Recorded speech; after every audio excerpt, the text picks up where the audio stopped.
Hello all, as promised I am going to share just some insight to what a bodybuilding competition, structure, all that sort of stuff looks like. So this is just my journey. This stuff I'm sharing is for me and my experience, my sort of time in bodybuilding. So everyone's is different, and that all depends on the person. There's so many different federations and event providers, categories, all that sort of stuff out there. So everyone's journey is very different, but I'm going to share some of mine. So overall, the whole structure of the bodybuilding competitions. So we have a 20-week prep that we go through. That's what I do. Some people's might be a little bit longer than that, but mine's a 20-week prep. There are 2 seasons to bodybuilding, so season A, season B, and I'm doing season B, which is the competitions are all usually around September, October. I've always done season B, and this year will be my 3rd season competing. So I first started in 2021 and started early that year, competed my first comp in September 2021. So how it works is you have your 20-week prep. However, you also have what you call as your build phase. So that can look different for everyone. It all depends on where you're at, where you're starting, what you want to do, etc. That's all going to be dependent on the individual. So for me, I only had a very short build phase before I did my first comp. Totally my choice. For some others, you might choose to build for like 2 years before you even step on the stage. It's totally up to you.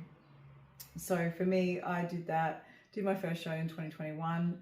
From there, I went straight back into a build phase, so then I could compete in 2022 in season B. So build from, after your show. Obviously we have a little bit of a break, chill out for a bit, go back into training, and we do that until around May, and then you start the prep again. So that's what I did between 21 and 22, went straight back into it and competed in 2022. Then from there I have had 2 years off, like actual comp prep, and I've just been building or maintaining in that time. I've stuck mostly to my training, apart from times where I've traveled overseas for long lengths of time, whatever, but also in there did a powerlifting novice comp, which was really fun and I really enjoyed that. So just to mix it up a little bit, but also just have that something to work towards, some sort of goal or challenge, which is what I like, something that gets me out of my comfort zone. So that's basically what I've done for the last nearly 4 years of my time in bodybuilding. It's obviously, it's always a work in progress for anyone. Everyone's so different. It's a very individualized journey. People have different things they need to work on, and obviously based on your results, your overall package at the competition, as well as your judges' feedback, coaches' feedback, and then you take that on and you work on that after. And again, it's your choice if you want to continue to build for another couple of years, or you want to go straight back into another prep the following year. It's totally the person's choice, but obviously the coaches will help you with that as well. So another question I get asked a lot is, do I have a coach? What do they provide, etc.? So the answer is yes, but my coach provides me with my training plans for my weight training, my nutrition, so not just the macros, but what specifically to eat, and obviously cardio as well. So that's all tracked during your comp prep weekly, and the coaches are there.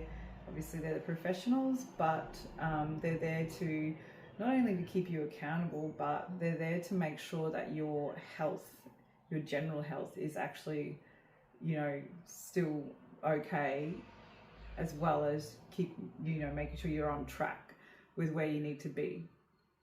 So they're there for that, or a good coach is there for that reason as well, to actually look after you. So obviously that's tracked quite closely every week. We check in with our coach, we send progress photos and other information. Then our plans are altered dependent on what that is. Some weeks there might be no changes, other weeks there might be changes, and that can mean an increase in cardio and decrease in calories, and that is specific to a bodybuilding competition. That is what is required. So yeah, that's a question I get asked a lot, like what sort of training do you do, what do you eat, etc. Our training and our nutrition is prescribed specifically for us to do these competitions. Where we get to, as like in terms of how lean we get, we don't stay like this, and it's not a sustainable long-term thing to do that. So I just want to make that pretty clear, because that is one question I get asked a lot. But I can talk more about that, more about training and nutrition in general. Like I said, I'm not a professional, but that's why, you know, you have a coach, and stuff that I've learned over the years has been, yeah, like there's so much misinformation out there, I suppose, but also it's just knowing, and you don't know what you don't know. So yeah, so through the 20-week prep, it's all tracked. Obviously, as it gets into the back end of it, it gets pretty hard, and as the cardio goes up and the calories go down, you get tired, you get hungry, and you know, you've got so much to fit in your whole day, on top of working long hours like I do, working away, having to take food with you, do all that. So planning becomes a critical part in the whole thing. I'm trying not to plan too far ahead, because it gets then a little bit stressful thinking about it. So I just sort of look at the week ahead and plan my workouts accordingly, knowing if I've got something on, or I'm driving out to work that day, driving home. So that obviously takes time out of my day. Time is like really, really crucial, down to, you know, the minutes at this point. When the prep starts off, it's not too bad, but as I said, as the cardio increases, it takes more time. In terms of weight training, my weight training is 4 days a week, so 2 upper, 2 lower, and it's been pretty consistent ever since I've started bodybuilding. Sometimes there's an extra upper day in there every now and then, depending on what phase I'm at or what I'm trying to do, but most of the time it's just 2 upper days, 2 lower days. That allows time for adequate rest and recovery muscles, which is really important as well. And then every other day at the moment, because we're obviously so close, it's pretty hectic with the cardio, but 7 days of cardio and long ass stepper sessions, but that's okay because we're almost there. But as it starts out in the first half of prep, it's not that full on. I think I was only on like maybe 4 or 5 cardio days with a lot less stepper sessions and a mix of like the exercise bike, spin bike, whatever. Currently though, yeah, been on the last few weeks have been 5 stepper sessions a week plus 2 bike sessions plus 15,000 steps a day.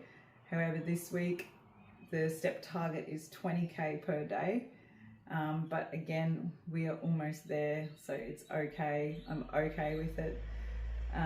There's no point stressing or trying to figure out, oh my god, how am I going to fit it all in? Just make it work as best you can.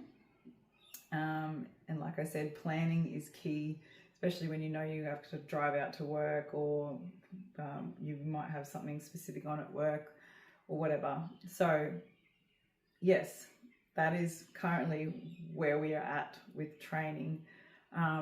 Next week is peak week, so I will share more about that as well in another video. But peak week, for those of you who don't know, is the week leading up to the competition.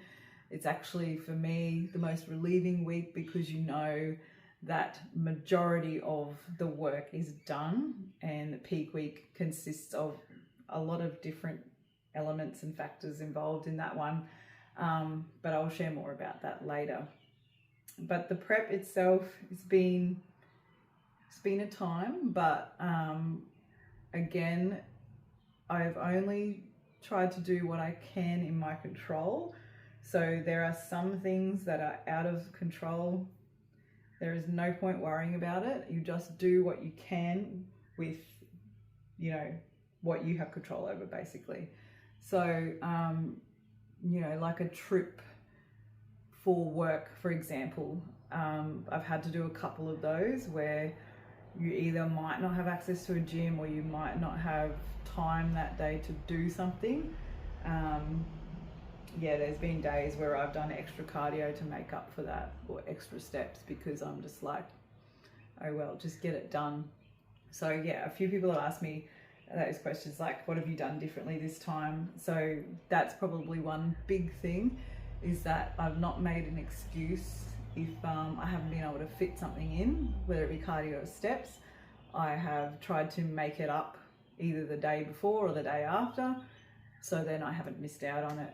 Obviously within reasons that I'm not going to run myself into the ground, but I've done my best. I'm my absolute best. Like if I've had to go to, for example, I went to the Hunter Valley for 3 days to go to another site, and I actually, well, I signed up to a gym for 3 days. Thankfully there was access to a gym there, and I got all my workouts and stuff done. So that was good.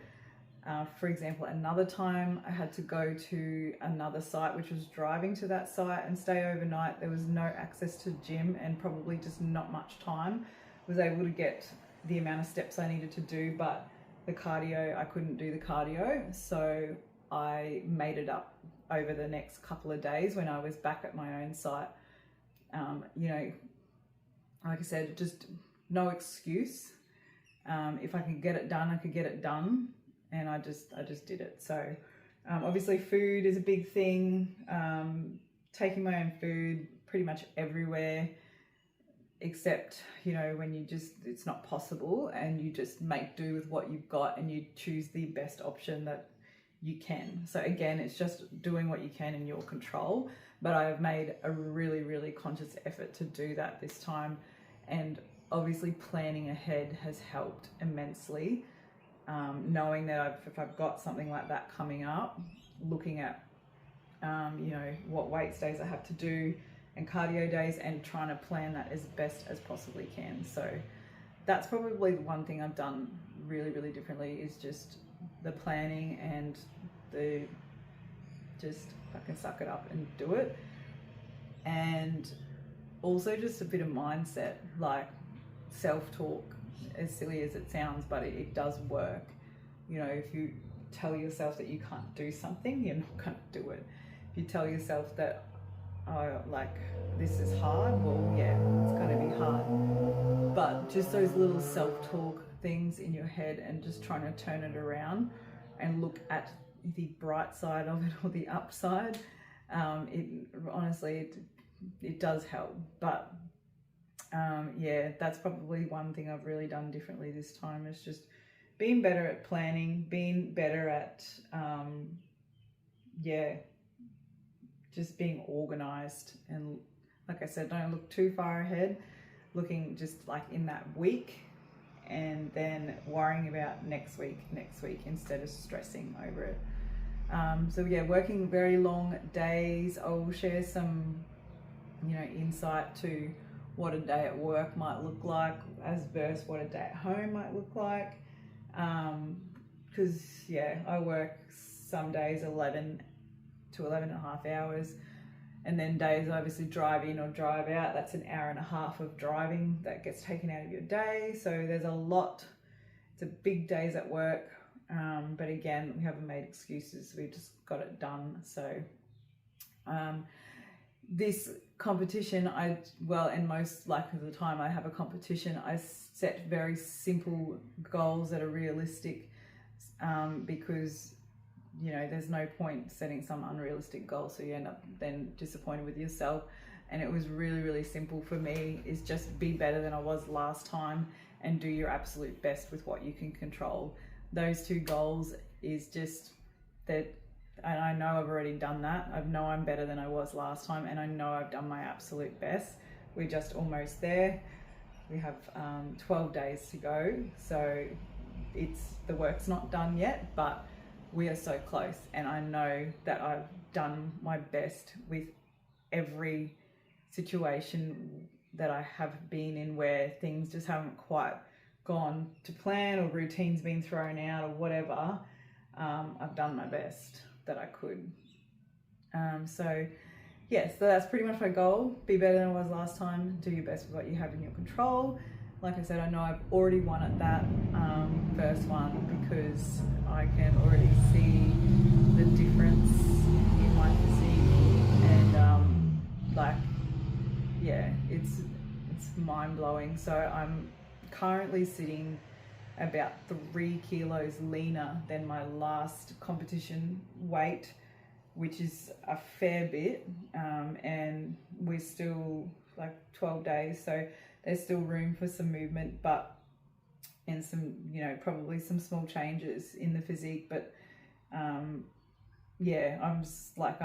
happy with my progress, and really, I couldn't be, like, I have no words really, that when I look at those photos, I'm like, holy shit, that's like, I can't believe that's actually me. And obviously the comments from people, that it gives you that reassurance that it's like, like even my mum, she commented, you know, like, your legs are, you know, compared to last time, and, you know, just, you look at yourself every day, so how you look at yourself is completely different to how someone else looks at you, and people that don't see you every single day as well. So when you just get that feedback, it's just like that little booster you need, because the days are rough, and there's some days where you're like, what am I doing? Why am I doing this to myself? Especially when you're so low on energy. But it's those little comments and the little bits of progress that you see that just keeps that little, you know, keeps you going. So so I will share, like, this week what sort of a week would look like between, you know, being at home and being at work. And then obviously next week is peak week, so then we leave on Thursday next week to go to the Gold Coast. So the competition is in the Gold Coast on Saturday next week, the 19th. I think they might live stream it, so if they do, I will share that. You can have a watch if you're interested, but I will, you know, take you through some of that stuff that goes on in the whole peak week thing. And then also on show day, we also have a photo shoot the day before the show, which is really exciting. I've never done one down there at the Gold Coast, you know, so that's really exciting as well. And then also we'll share some stuff about what we do after the comp and all that sort of stuff, because that's one regular question I get too. So after my comp this time, as I did last time, going to Bali for a week. So we leave on the Monday after the competition, and we're there for 7 days, so it'll be really nice. But I will share some more of that stuff. But that's pretty much the competition, how it works in a nutshell. There's multiple event providers out there, different categories. They have specific criteria for what they're looking for. So for me, I've usually always done fitness, but this time I'm doing a new event provider, FMG, which is Fitness Muscle Glamour, and I'm doing wellness, which is more suited for my body type. So your criterias that they look for, obviously you pick, and with your coach's advice, of course, you pick a category that is suited to your body shape, composition, etc. So for me, bikini is not my shape, and it never will be. It's just how I am. And so it's really cool that they provide these categories that are suited for us. The really cool thing about FMG is the posing is so different to what I've done previously, but the posing is structured in a way that you can use poses that look best on you.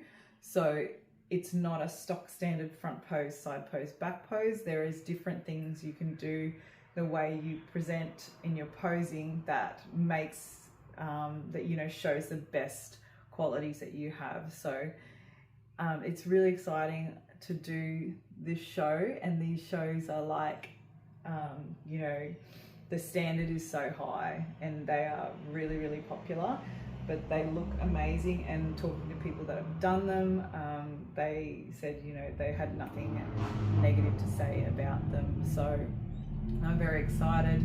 The show structure for FMG for us is we do our bikini walk, and when we call it a T-walk. So you come out, come to the front, walk to the side, walk to the other side. Everybody has a turn of that. Then we do what we have is quarter turns, and that's all in a line together where we are all judged side by side. Then after that, that is the pre-judging show, the morning show.